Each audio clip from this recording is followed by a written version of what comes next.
Masasabi kong isa sa pinakamasarap na natikmang kong mami, ang mami ni Utoy. Buto-buto style, clear soup, talaga nga namang napakasarap at napakalinamnam ng sabaw. Walang paligoy-ligoy, talagang dinudumog ng tao. San Pedro, Laguna ang lokasyon, alamin pa natin ang mas malalim na kwento.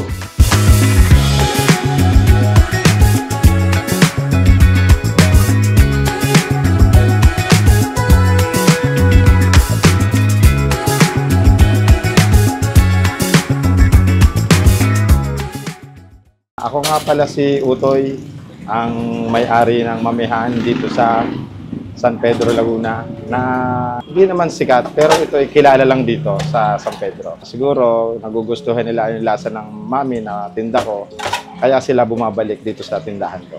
Ito yung naman ako sa ama. Siya yung unang nagmami dito sa San Pedro. Ito yung naging hanap buhay niya. Ito rin yung naging pantustos sa pamumuhay namin. Dati nasa Kariton lang ang tatay ko, tapos minana ko na lang. Nakakuha kami ng maliit na pwesto, ganito. Nagsimula ito sa ama noong 1986 pa. Tapos nagtuloy-tuloy na. Siguro kapag nag-aral din naman ako, siguro ito lang talaga ang gusto kong hanap buhay. Sa negosyo, 1986 pa nagsimula. Grade 5 pa yata ako noon nung nag-umpisa ang hanap buhay na to eh. Siguro tinuloy-tuloy ko na lang, sumasama ko sa pagtitinda. Hanggang sa natutunan ko.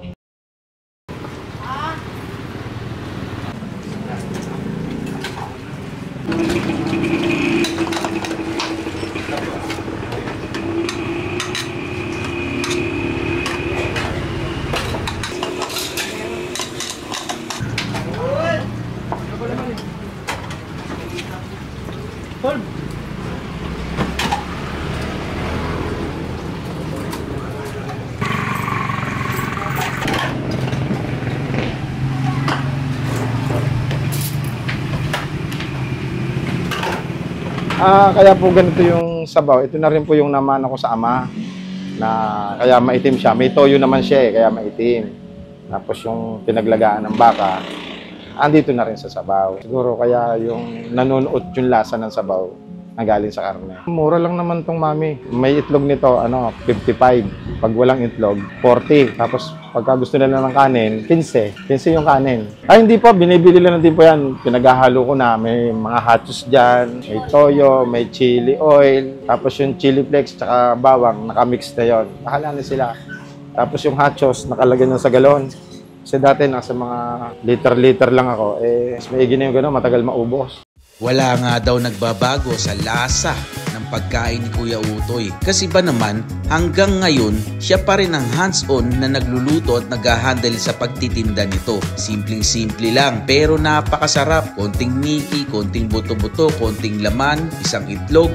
Ang nagdala talaga dito, yung sabaw. Umuusok pa pag sinerve, kaya nga naman uulit at uulit ka. Tara, tikman na natin to. Ito nga pala tayo sa mami ni Utoy. Yan. Ito para sa akin ang pinakamasarap na mami sa San Pedro, Laguna. Muna natin ang walang chili. Sabaw muna tayo. Ay. At talaga dito kakaiba. Walang katulad. Ito natin ang kanyang chili.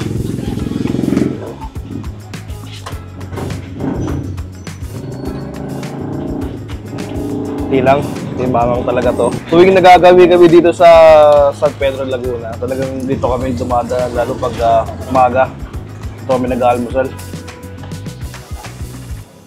Talagang katulad tong mami ni Utoy.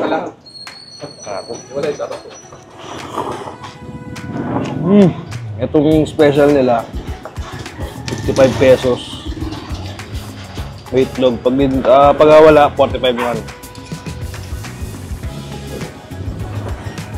Ano? Tumataba pa.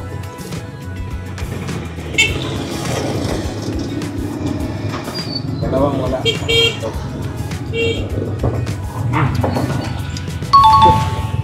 Sa ganitong negosyo, malaking tulong sa pamilya ko to. Papag-aral ko ang mga anak ko, nabibili ko ang pangangailangan nila, na bibili ko yung pang-araw-araw na pangangailangan sa bahay. Ang mga kasama ko dito sa tindahan, yung hipag ng asawa ko, yung pamangkin ng asawa ko, tapos yung matagal ko nang kasama sa buhay, si Ana. At ito po yung aking nag-iisang misis. Yan. Nung nagka-pandemic, medyo nahirapan kasi alam naman natin pare-parehas na napakahirap ng pandemic. Kumbaga, ang hanap buhay, bilang na bilang ang kilos ng tao noon. Ang location po nito ay dito sa poblasyon, San Pedro, Laguna. Google Map nyo na lang po o kaya Waze. Mami ni Utoy, matatagpuan nyo po. Ang oras ko po sa umaga, 5:30 hanggang 12 ng tanghali. Alas 3 ng hapon hanggang 7:30 ng gabi. Nagpapasalamat po ako sa mga tumatangkilik sa hanap buhay ko, sa mga naniniwala na mga customer ko na naniniwala na ito yung lasa ng aking mami, na aking hanap buhay. Sa Panginoon, nagpapasalamat din ako dahil sa lakas ng pang-araw-araw na binibigay sa akin. Tapos yung mga iba pong hindi punta dito sa pwesto ko, pasyal po kayo. Araw-araw naman po akong bukas sa hanap buhay.